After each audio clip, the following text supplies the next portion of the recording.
Hi అండి, నేను మీ శిల్పారాజ్. ఈరోజైతే కాకరకాయ వేపుడైతే చేస్తున్నాను నేను.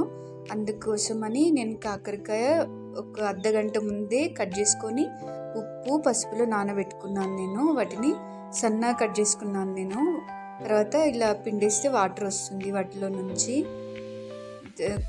కావాలంటే పైన చెక్కు కూడా తీసుకోవచ్చు. నేనైతే తీసుకోలేదు. అది తీసేస్తే మళ్ళీ దాంట్లో ఉన్న ప్రోటీన్స్ అన్నీ పోతాయని నాకు అనిపిస్తుంది. అందుకే నేను చెక్కు తీసుకోలేదు. మీ ఇష్టం ఉంటే చెక్కు కూడా తీసుకోండి కాకరకాయ మీద నుంచి. ఇలా చేస్తే కొంచెం చేదు పోతుంది. తర్వాత ఇన్ని వాటర్ అయితే వచ్చినాయి పిండితే. అర్ధగంట అయితే కంపల్సరీ నానబెట్టుకోవాలి ఉప్పు పసుపులో, లేదంటే నీరు వదలదు అది. తర్వాత 2 ఆనియన్స్ అయితే తీసుకున్నాను నేను. అవి సన్నగా పొడవుగా కోసుకున్నా కాబట్టి ఆనియన్ కూడా సన్నగా పొడవుగా కోసుకోవాలి.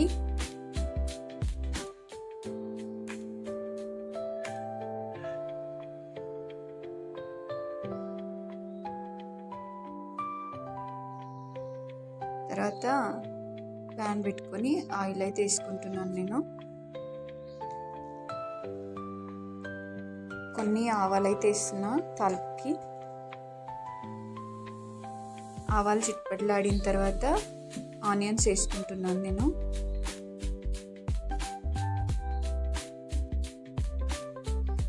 అవి మరీ ఎక్కువ కూడా ఫ్రై కావద్దు ఆనియన్స్ కూడా, ఎందుకంటే కాకరకాయలతో పాటు ఫ్రై కావాలి కదా. తర్వాత కరివేపాకు వేసుకున్నాను నేను. కరివేపాకు వేసుకుంటే ఫ్లేవర్ బాగుంటుంది. అవి కూడా మంచిగా వేగి క్రిస్పీగా అవుతాయి. తర్వాత కొంచెం వేగిన తర్వాత కాకరకాయలు అయితే వేసుకుంటున్నాను నేను.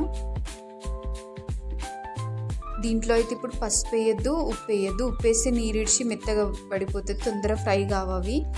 తర్వాత పసుపు అయితే మనం నానబెట్టేటప్పుడు వేసినాం కాబట్టి మరీ చేదునేసి వస్తుంది కాబట్టి ఇప్పుడు పసుపు అయితే వేయద్దు. తర్వాత మిక్సీలోకి ఉల్లిగడ్డలు, జీలకర్ర, ధనియాలు అన్నీ. జీలకర్ర 1 టేబుల్ స్పూను, ధనియాలు 2 టేబుల్ స్పూన్లు, కొంచెం కొబ్బరి ముక్కలు, ఎల్లిగడ్డలు నేను ఒక 3 తీసుకున్నాను నేను. మీరు తీసుకునే కాకరకాయల క్వాంటిటీ బట్టి మీరు తీసుకోండి. తర్వాత 2 స్పూన్ల కారం పొడి తీసుకున్నాను నేను, వేసుకున్నాను అందులో.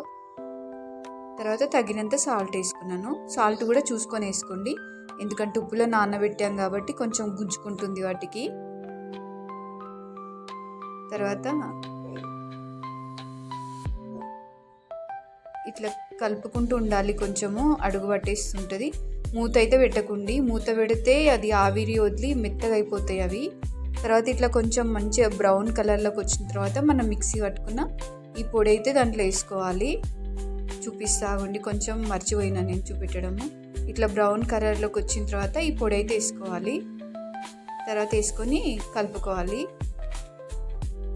ఇది వేసిన తర్వాత కూడా మళ్ళా 10 మినిట్స్ వరకు మంచిగా కలుపుతూ మగ్గనివ్వాలి, ఎందుకంటే మనం వేసిన పొడి కూడా దాంట్లో కుక్ కావాలి కదా. ఇక్కడ నా కూతురు వచ్చి మళ్ళీ తీసి దాంట్లోకి వేస్తుంది పొడి. ఇట్లయితే వచ్చింది. తర్వాత మంచి ఫ్రై చేసుకున్న తర్వాత అంతే. ఈ వీడియో అయితే ఇక్కడితో అయిపోతుంది. బాయ్ అండి.